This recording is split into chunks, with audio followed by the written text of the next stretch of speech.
cómo afecta a Cuba el apretón de Donald Trump a Nicolás Maduro.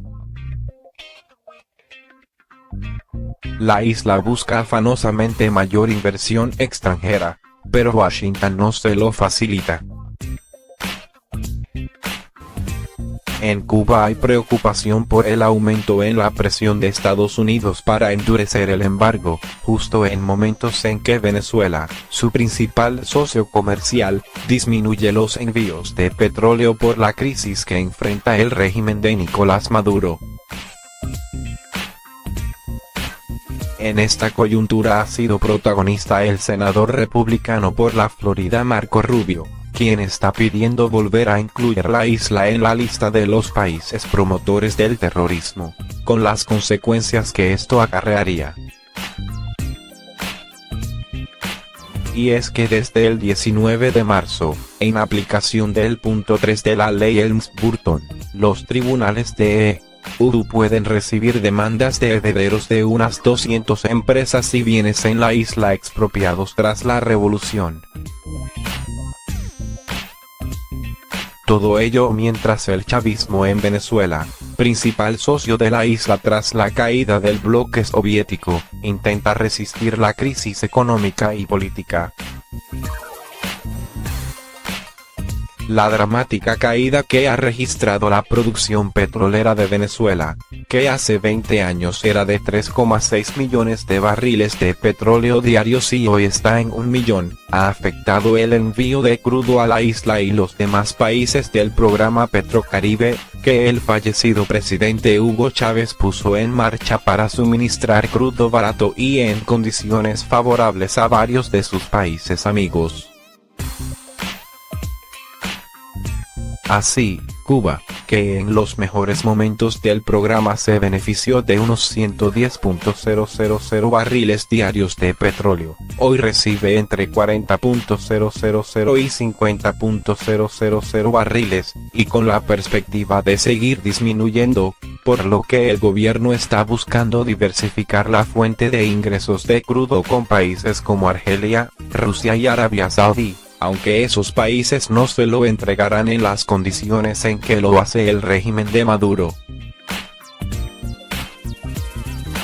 Se estima que la factura anual que La Habana tendría que desembolsar por petróleo a precio de mercado sería de unos 2.000 millones de dólares, algo para lo que no hay la caja suficiente. Por eso no es una buena noticia para el gobierno de Miguel Díaz-Canel que el millonario presidente haya marcado distancias con Bill Clinton, quien refrendó la Helms-Burton en 1996, pero como todos sus sucesores suspendió su aplicación. Los cubanos llevan 60 años resistiendo los embates de 11 administraciones estadounidenses y confían superar el actual trance. Y, en este marco, la isla busca con ahínco más inversión extranjera. El jueves, la empresa estatal de telecomunicaciones, ETEXA, firmó con Google un acuerdo para mejorar el acceso a contenidos de Internet. Y la prensa local cita que solo en 2 semanas, pasaron por La Habana el príncipe Carlos de Inglaterra y su esposa Camila, un grupo de pop rock de Hollywood y varias celebridades de varios sectores culturales y económicos. El heredero al trono británico puso la primera piedra del primer parque solar desarrollado por la empresa británica Eve Energy, en la Zona Especial de Desarrollo de Mariel, ZEDM, proyectado como el mayor centro empresarial y de captación de inversión extranjera en Cuba, si bien su desarrollo no ha despegado como esperaban sus impulsores. Este centro de energía limpia implica una inversión de 54 millones de dólares. Japón entregará 30 millones de dólares para mejorar el suministro de energía en la isla de la juventud y para comprar buses urbanos para la capital. Desde hace pocos meses, una empresa de Vietnam levanta una fábrica para producir detergente para Cuba, con una inversión de 18 millones de dólares. Se suman a decenas de hombres de negocios chinos, franceses, alemanes, japoneses y, desde luego, de Venezuela. Sin embargo, según publicó el exministro de Economía cubano José Luis Rodríguez en el portal Cuba Debate, la inversión extranjera directa registró compromisos de inversión por unos 6.000 millones de dólares desde el 2014. Destaca la ZEDM, con una inversión captada desde el 2013 por 2.130 millones en 43 proyectos, 17 de ellos ya en ejecución, pero admite que el ritmo de inversión previsto, si bien se ha acelerado, no es aún suficiente, ya que en el plan 2018 se calculaba que debía ser del 5,8% del plan de inversiones total, aproximadamente 626 millones de dólares. De estas cifras se reportaron como entrada efectiva de capital extranjero 474 millones de dólares el pasado año. Pero en la isla persiste el temor de que prospere la ofensiva contra Nicolás Maduro y el chavismo.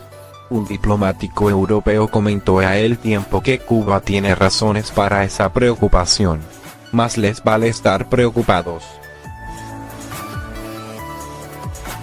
En el plano político, Moscú denuncia que si se materializa la provocación, la política exterior de EU habría entrado en el nivel de las aventuras militares, se agudizaría la tensión y se elevaría la confrontación en el mundo.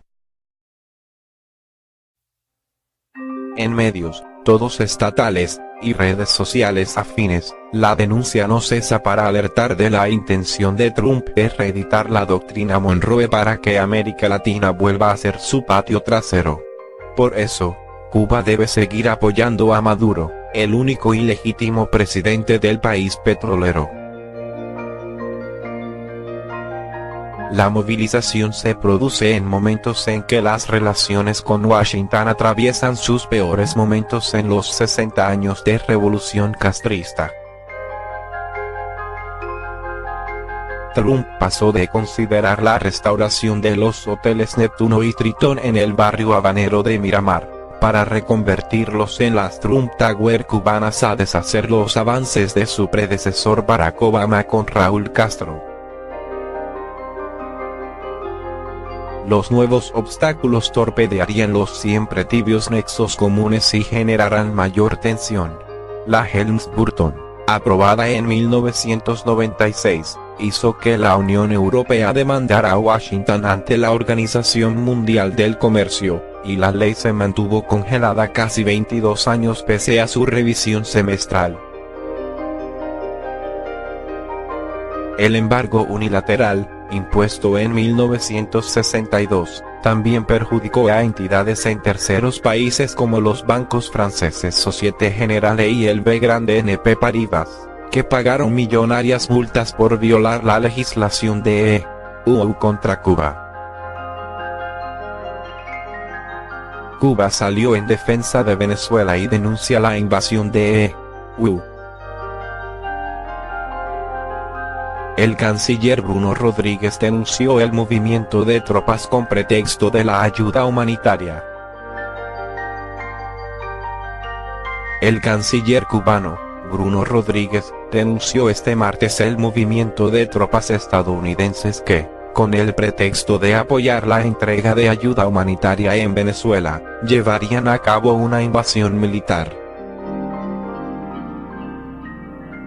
En una conferencia de prensa, el ministro recordó que su gobierno hace meses que alerta sobre las consecuencias económicas, sociales y políticas que una acción así tendría para la América, la región caribeña y el mundo.